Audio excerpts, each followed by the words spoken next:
low in the grave he lay, Jesus my Savior, waiting the coming. We moved from Campbellsville to our farm down here on Green River in 1937, and I started coming to Asbury in 1937 in January, first of the year. And at that time, a little country store and post office, it was Romine, Kentucky. And I lived here the rest of my life, and I've attended church here all my life. And at that time, that's all we knew, was just Asbury. And we just couldn't wait till Sunday got here because we'd have such a good time. And my Sunday school class at one time had 17, 18 there in it. And I can remember the good times we had in our Sunday school class. And just being there, you know, just kids growing up and all of us having kind of the same kind of life because we was all just country people, you know, just poor country people. I never was poor. I always had plenty to eat and as good a clothes as anybody, but we didn't have a lot of money. Anyway, but when we got electricity, that was another big, we thought we was really moving on, you know. It was just uptown. So I can remember the times, the hard times we had that we stuck together, you know, and the good times we had picnics out in the yard and Easter hunts. They was just something exciting and something you look forward to every year. He arose a victor from the dark domain, and he lives forever with his saints. We'd have, you know, different preachers, and then we was really getting in bad shape, and that was when Brother Watson came. Well, it was the second Sunday of December 1988 when I arrived at Asbury.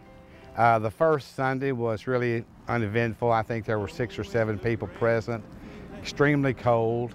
A lot of people said, you know, in the Methodist conference we was going to have to close the church, and it was just about the ones, and we just couldn't stand the thought of losing that church, and we just kept giving more really, and we were financially able to, and I was just determined that church wasn't going to close. I was to come back on the 4th Sunday. I arrived just about 30 minutes prior to worship and waited, and no one showed. It was snowing, the wind was blowing, it was extremely cold. No one showed, so I left and went on to the next church where I had an appointment to preach. Getting back home, I called Miss Marjorie Hendrickson and said, well, I was there. No one showed what happened. She says, oh, we just decided to not have church today, and we just forgot to call and tell you. And I never did believe that Asbury, I did in my heart, just knew this church couldn't close. And then things got better, our crowd improved, and he was just doing a wonderful job. And then we decided to build on to the old church. And we built a new addition, Sunday school rooms, and a bathroom. Later on, we had a fellowship hall and more Sunday school rooms. And we thought we were just really uptown, you know. And oh, I was so proud of it. And all of us was. Jesus, my Lord, up from the grave. Well, it was as early as 2001 or 2 that we started dreaming about building a new facility.